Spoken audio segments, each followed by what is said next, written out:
What's going on, fellow retail investors? Butcher Wall Street coming back at you. We're going to jump right into this video here because I'm having too much fun looking at this banking collapse right now.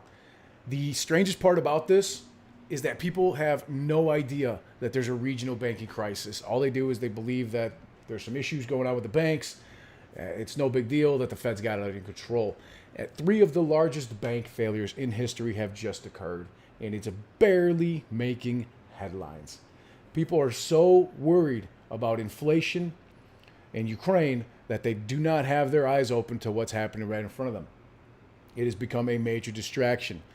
Look at Jim Cramer here, March 10th of this year, said FRC is a new focus. Very good bank, back when they were still at around $90 a share. And as you can see, wow, not even a day, about a day and a half later, the stock goes to $20 a share.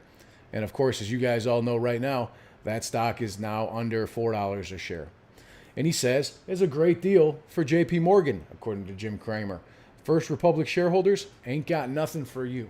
Well, he's not wrong there, seeing as how JP Morgan is technically and legally not even allowed to buy First Republic Bank. But that doesn't really matter to the Fed, as they do not follow the laws anyway, because JP Morgan has more than 10% of the funds in FRC or FRB, First Republic Bank. They're not supposed to be able to buy it. But as you guys all saw, as of today, JP Morgan has acquired it. So that being the case, let's move along here. The three banks alone, not even talking about Credit Suisse or any of the others outside the United States, but the three United States banks that have collapsed in recent months majorly eclipse what we saw in 2008. And guess what? In 2008, there was 500 bank failures. 500. Washington Mutual being the biggest at $307 billion, right? And then $94 billion across 24 other banks there as well. But from 2007 all the way through 2017, basically in a 10-year span, there was 500 banks and that collapsed. And these three eclipsed that like it's going out of style. First Republic Bank, $213 billion. Silicon Valley Bank, SVB, $209 billion. Signature Bank, $110 billion. Okay, these are U.S. bank failures each year, sized by total assets and adjusted for inflation. So don't try to think that, oh, it's due to inflation or this and that. This has been adjusted for inflation, and this data is from the FDIC, the Federal Deposit Insurance Corporation. The chart includes failures of federally insured United States banks and does not include investment banks. Plain and simple, it is so clear that everything that's happening right now in the mainstream media is being pushed as a distraction. And on Wednesday, this Wednesday, the Fed returns with the FOMC meeting, and they're probably going to raise rates again. And we're seeing a 90% chance of rates being raised in order for them to try to tame inflation.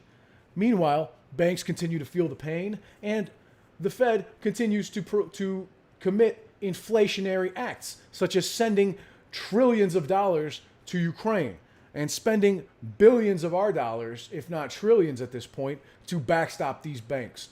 The Biden administration is going to continue to lie to people and say that it is not, that this money comes from the United States Treasury, that is not coming from the people, but we, the people, are the ones that have to give the money to the United States Treasury. And our children and their children and our children's children's children's and so on will all have to foot the bill for the inflationary measures that are currently occurring by the Fed to bail out these banks. At the same time, we're looking at pensions losing billions of dollars. So just look at this from Fortune. Weeks after his big failure, losing almost $2 billion on SVB, Sweden's top pension fund chief was sacked with immediate effect. Former CEO of Electa, Magnus Billing, just days after Silicon Valley Bank failed, the Sweden's largest pension fund said their CEO had made a mistake in investing in some U.S. banks. Obviously, with what's happened, he said, we think that it's a big failure for us as an investor, and we need to learn something from that and take actions based upon the lessons learned. Weeks later, we found out that he has been sacked. because apparently there was over $2 billion in losses on both SVB and Signature Bank. And guess what? Well, they only invested in 3 banks, 3 American banks, that is. And out of those 3 American banks, they are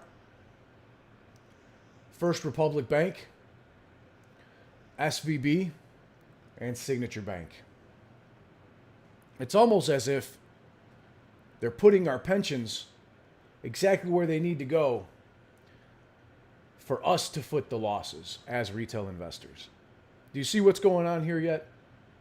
I guarantee you this guy is going to end up with another job making millions of dollars at another pension fund or another government entity in the near future.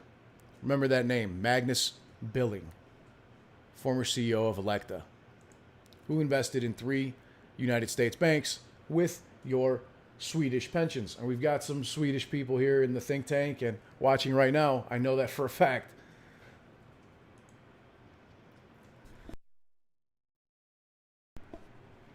At the same time, we've got Charlie Munger raising concerns over troubled property loans at United States banks.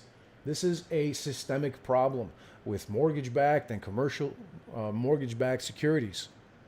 And the vice chairman of Berkshire Hathaway stated in a recent interview that American banks are burdened with poor quality commercial real estate loans. His comments arrive amid the collapse of 3 major banks of the U.S. and the expected seizure of First Republic Bank by the federal government, which we all saw happened over the weekend, as it always does. And as we all saw J.P. Morgan scoop them up for pennies on the dollar. Despite the potential challenges, Munger does not believe that this is not going to be as severe as the 2008 financial crisis, in which case I think he is absolutely wrong. But that being said, he does continue to say that U.S. banks saddled with poor quality commercial real estate loans are in deep, deep trouble. He discussed potential issues facing the U.S. System, and Berkshire Hathaway previously in 2008 did provide capital injections to Bank of America and Goldman Sachs. However, the Financial Times interview noted that the conglomerate holding company, Berkshire Hathaway, has not made any comparable moves amid recent events, including the failures of SVB and Signature Bank. So, if he truly thought that this wasn't going to be as bad as it was not going to be as bad as it was in 2008, why wouldn't they invest some of that money in some of these banks, scoop them up for pennies on the dollar, and run with it over the long term? Because he's fucking lying and he knows it. Take a look at the San Francisco office space vacancy rate. As of late, it has reached almost 30%. Almost 1/3 of all offices in San Francisco are completely empty. And look at the peak to trough percentage declines in commercial real estate prices. The commercial real estate price index shows clearly from 2007 to 2010 in these orange dots a massive drop over the 10 quarters preceding the peak. And subsequently, look at 22 to 2023 in the dark blue here. We're looking at the exact same thing. If not, it started off a little bit slower and has just increased and is actually accelerating at a quicker pace than it did back in 2007 to 2010. So potentially, we might see this much faster than the 10 quarters from the peak, which would have been at this point around 5 quarters ago. That we saw the real estate market peak. And there's a high probability that this is going to accelerate and drop much faster than 2007 to 2010. And the peak to trough percentage decline at that time was around 35%. And if it accelerates more quickly, it is safe to say, or should I say, likely that it will be a deeper pullback than it was at that time as well. In my opinion, we're looking at the SPX as follows. Taking a look at these banks, look at Washington Mutual and the 500 other banks that had losses back in 2008 through 2018, basically, greatly eclipsed by the blue ones, the 3 United States banks that have collapsed this year alone.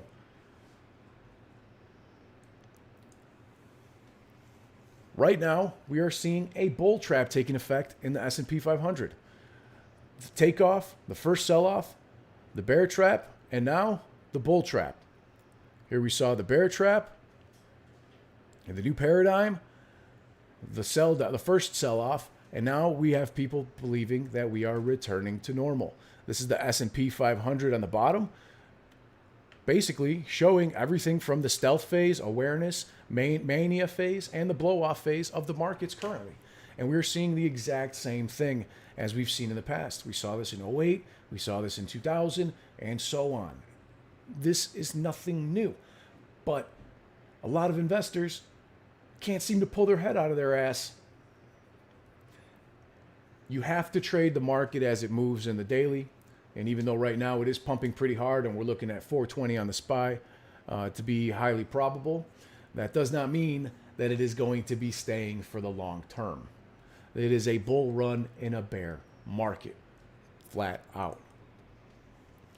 And that being said, I'd like to point out this awesome tweet by Unusual Whales. Yet another congressman literally traded banking stocks again. Louis Frankel sold FRC, First Republic Bank, on March 16th, avoiding the remaining 80% drop. So March 16th here, we saw them sell off and avoid the remaining 80% drop. And then she bought JP Morgan's on March 22nd, who, as we know, basically colluded with the Federal Reserve and congressmen in order to buy FRC for pennies on the dollar. Meanwhile, short sellers in that market and JP Morgan made billions and billions of dollars. And it seems that Louis Frankel also made millions and millions of dollars through their United States congressman insider trading. Because of this, we have come to the conclusion that creating our own broker-dealer is probably one of the only ways to go.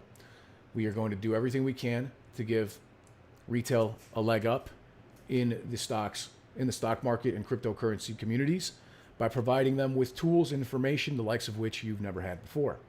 We are currently in the licensure approval processes with FINRA, and we will let you guys know as soon as we have that approval and become a licensed broker-dealer. If you'd like to sign up for the beta testing or in order to get more information, go to litexchange.com. The Lit Exchange at the beginning has no E, litexchange.com. And then you can sign up here for with your email address for updates as well as to become a beta tester. We will be coming out with our founders program soon in which you can actually invest in our company, because I don't want to go to venture capitalists, VCs, and other large institutions to buy our company or to get money from them. I would rather let retail investors own a percentage of this company. And that being the case, be on the lookout. Sign up at litexchange.com if you'd like to have the opportunity to own a portion of Lit Exchange. On that note, I'd like to wish you all peace and wealth, ladies and gentlemen. Feel free to drop a comment if you have any questions. Lit Exchange will be rolling out outside of the U.S. in stages once we get our FINRA approvals, of course. So that being said, I wish you peace and wealth. Have a great day. Enjoy the rest of your day. And don't forget, do not listen to mainstream media. Take action and make sure you're properly hedged. Act accordingly. Have a great day, people.